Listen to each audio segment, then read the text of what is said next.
Hey, what's going on, y'all? It's a new week. You guys already know with the new week comes a new daily jewel, new event, new something, new video period. Just so you guys know, because I did get some inquiries last week. Like I said in the previous post, for you guys who do follow me on Instagram, I do appreciate every view. I appreciate every subscription. Every comment, every share, I'd appreciate it all. The reason I did start dropping the daily jewels or the videos, perhaps I word it that way, but anyway, the reason I did start limiting them to one a week, I would get great feedback from a lot of people, and most of them would be new, and they send me messages like, hey, I just sat down and watched all these videos and whatnot, and like I said, it's definitely appreciated. But I had to step back myself and ask myself, watching 10 to 15 videos in one sitting, or even 5 of them, how much information can one individual really retain? Unless they're writing these things down, and I'll never know. I ain't gonna lie, I didn't take the time to ask that. But anyway, I do want to start limiting them to one a week. So for those who are trying to retain certain information, who want to lock in on certain points, or write it down, or just sit with certain things, because I know I like to sit with certain things when I read or watch videos.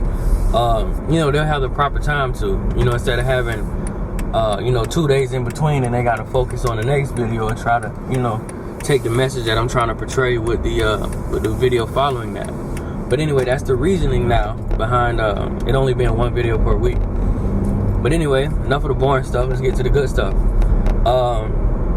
Like I said, you follow me on Instagram, I'll tell you guys Sunday what the move is going to be for this week.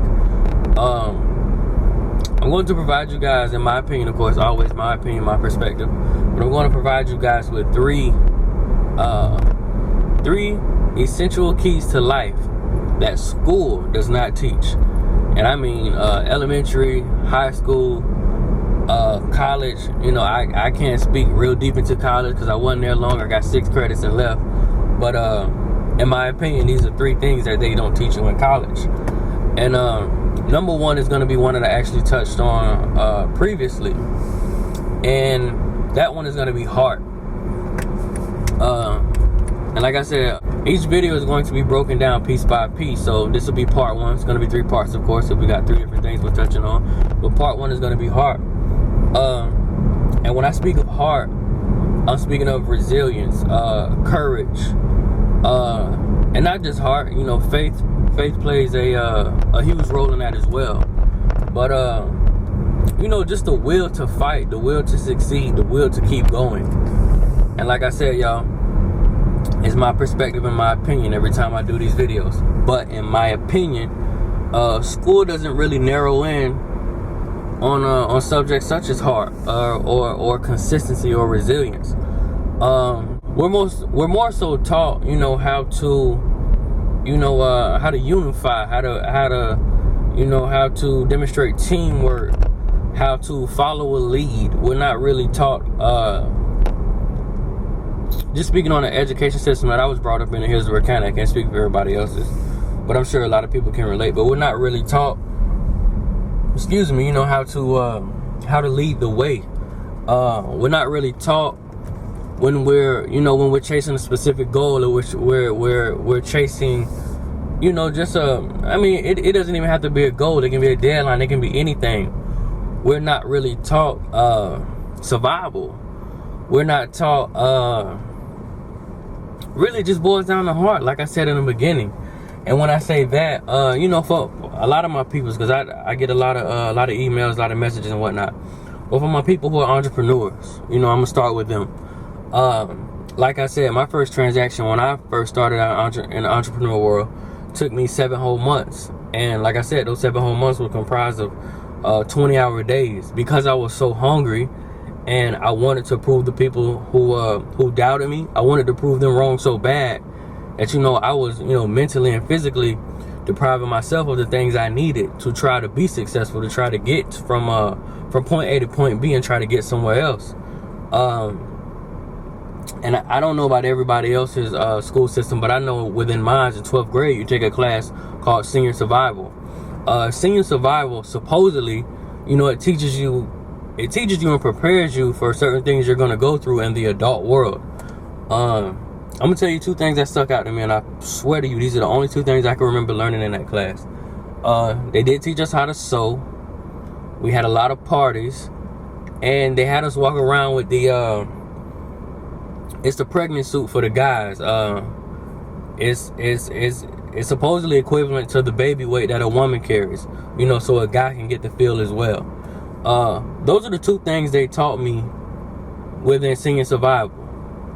Sure, you taught me what it possibly may feel like to carry a baby, but they didn't prepare me to what it may be like to have to feed my adult self and the baby with no job and no income, when unemployment denies you.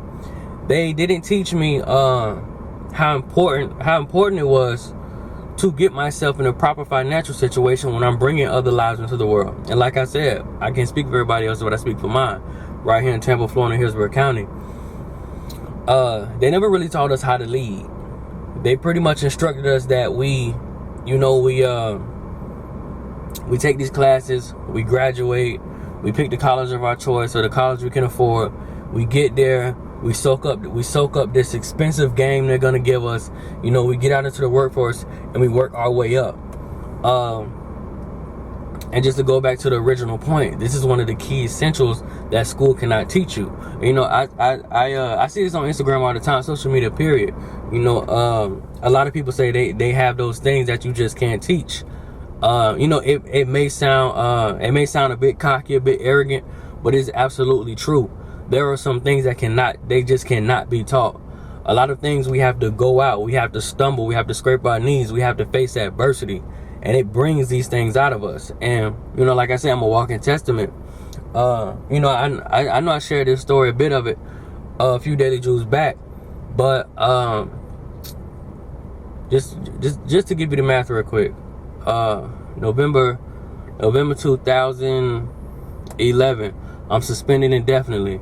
I'm making 36 grand a year. You know, I'm paying bills. I had just bought a new Scion. You know, I'm the man. I'm doing my thing. They suspend me indefinitely, no pay. I really feel like it was intentional, but they wanted to be jerks. They suspended me all the way until February of the next year. Mind you, I'm going on 3 to 4 months. Bringing in no revenue, just living off the things I had saved, because I've always been a saver. You know, I was always taught that I've always been a saver. So we're surviving, you know, along with my partner at that time, we're surviving off what I have saved and what she's making at the same time at her place of employment. February, we have a meeting. They wait almost 5 whole months just to tell me I'm fired. They let me go. Go to get unemployment. They step in, shortstop that, cut that off too. Now no unemployment. The end of February, beginning of March, I decide, I no lie, I had an epiphany. I went to go buy the LeBron 9 All-Star. That's another Daily Jewel I'll share later. If you read the book, you know all about it. But anyway, had an epiphany, decided to get into retail as an entrepreneur. And like I said, it took me until, I want to say it was September 27th, and a awesome lady who I'm very close to and great friends with to this very day, named Sarah McCrae, bought the first item off my website sometime around that September. I know it's very close to October. But anyway, in the meantime, bills are piling. Money's running out. I mean, when I lost a job, I only had around 6 or 7 grand in my name. Bills are piling, money's running out. I've gone through 3 or 4 instances where the lights are off. I am busting my behind. You know, I'm looking at the competition. I'm looking at all the people around me who are doing the same things. I'm working twice as hard. I'm up all night. I'm up all day. I am going extremely hard to perfect my craft and try to be number one. School cannot teach you that. School has a reward system. They tell you, hey, go study. And if you study real hard, you're going to make that A. Out here in the real world, not even just entrepreneurship, to my college students, to my people in the workplace, out here in the real world, it's politics involved in the real world. See, in school, in grade school, there's no politics. You know, if you make your grade, I don't know, unless you piss your teacher off, it may be politics. But anyway, you make your grade,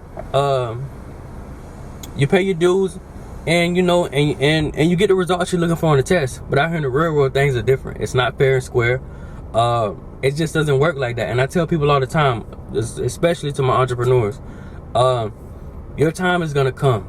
As long as you remain consistent, as long as you keep the faith, as long as you stay true to yourself, your time will come. In the meantime, when you're grinding, when you're struggling, when you're stressing your brain trying to figure it out, and trust me, I relate, I've been there. I even had times now where I still go through it. Because, you know, as I'm growing and as I'm generating revenue, I'm finding other things to put it into. And it's not always easy. It's not always ABC. It's not always about, you know, positive energy and having a good heart. Those things take longer. You know, just a quick example. I'm not sure if you noticed, but all your favorite conscious rappers, they don't get the same tabloids, the same attention, and, you know, the same notoriety as a Young Thug. For some reason, stupidity, the people who are not conscious and the people who just enjoy shock value, they tend to pop before those who really pay their dues and those who really bring something of substance do. But let me get back on subject. But like I was saying, out here in the real world, politics are involved. So, you know, when you're down, when you're broke, when you're grinding, when you're looking at the man next to you and wondering, man, I go way harder. I'm way more genuine. I provide way more substance. I've been paying my dues twice as long as these guys. Remain consistent. The biggest one ever is keep the faith. Faith is going to be that thing, that driving force that keeps you going when you have no money, when the lights are off, when your old lady, your old man is doubting you. You know, when the only fan you had in your corner is telling you, man, I don't think it's going to work. Why don't you just go get a job? Why don't you just quit school? Why don't you just do this? Why don't you settle for that? Rely on your faith. That happens to be why I tattooed it right here. That means so much to me. I cannot explain it. There were many times where, you know, I might have been facing repossession. I was in the dark. I didn't have cable. You know, me and my kids were pretty much living in Starbucks, you know, soaking up Wi-Fi, going to McDonald's, going this place, going that place, just milking all the resources we had because we really had absolutely nothing. The well had run dry and the money was gone. That's something senior survival didn't teach me. They didn't teach me when I'm dead broke how to maintain a positive outlook and mentality and not pick up one of those guns I had in my collection to go rob a bank. They didn't teach me how to keep my composure. They didn't teach me how to just say, you know what, stand firm, and give myself that mirror speech and say, you know what, you gonna make it because you have no other choice. They really didn't teach me that. They taught me how to follow. They taught me how to rely on a stranger to support my livelihood, to support my children. You know, and I tell people this all the time. I'm not knocking people that work. I come from that. I come from a blue collar, white collar family. My mother was a teacher. My father just retired after 28 years with the Sheriff's Office and Secret Service. You know, I come from that. I come from the people who work. The very reason I'm here is because the people who work fired me. They forced me to be here, pretty much. And I thank them every day. I was sad when they did it, but I thank them every day now. But anyway, I come from that, and I'm not knocking you. But they didn't teach us heart. They didn't teach us, you know, they didn't teach us independence. They didn't teach us that we don't need a stranger to, you know, to dictate our Monday through Friday, to, you know, to dictate our weekends, to dictate how much sleep we get, and to dictate how good our child's Christmas is. That's what they taught us. And I'm just here to tell you, and I'm just here to, like I said, give you the 3 essentials. I mean, there's many of them, but these are the 3 that mean the most to me. Heart is one of the biggest ones. School cannot teach you that. School cannot teach you how to, you know, and I said this earlier on Instagram, when we're in these positions, when we're in these tough spots, we got to step back. We got to keep our composure. We got to remain analytical. Like 90% of this generation is in their feelings. Everybody moves off their feelings. They move off their emotions. They move off their heart. That's why you see so many people in jail. That's why you see so many people making brash decisions, because they're just moving with their feelings. They don't take a step back, you know, keep that composure, gather your thoughts, and figure out how to attack this mission. They don't do that anymore. But like I said to my people on that marathon, whether you're a worker and you're trying to work your way up, whether you're an entrepreneur, whether you're in school, whether you're an athlete, whatever it is, heart is going to be one of those things that come from within. Trust me, while you're on this marathon, it is going to be tested. You may be injured. You may get fired. You may go broke. All these things are going to happen. Like I said, y'all, stay true, stay consistent, keep the faith. You will push through. Like I said, I was in a Toyota Scion back then that I was on the verge of losing. I had no lights, I had no nothing. And now we're here. It's 12:20 in the afternoon, y'all, and I'm taking time out to speak to y'all. And not to say that in an arrogant way, just to show you the ground we covered in such little time. Not even such little time, because 3 years is a while, but the ground I've been able to cover by staying consistent and staying true. I could have quit back then. I could have went back to work. I could have not got any of these tattoos, you know, and just jumped back into the blue collar setting. I could have done anything in the world, but I decided to stick to my guns so I could be here right here today talking to y'all. But like I said, y'all, it's gonna be a three-part Daily Jewel. Y'all stay tuned for the next one. I actually probably won't wait a whole week because this is going to be one of my favorite ones. So I'll probably give this one 4 or 5 days and I'm going to knock out part 2. But anyway, y'all stay tuned, y'all. I'll see y'all on the next one.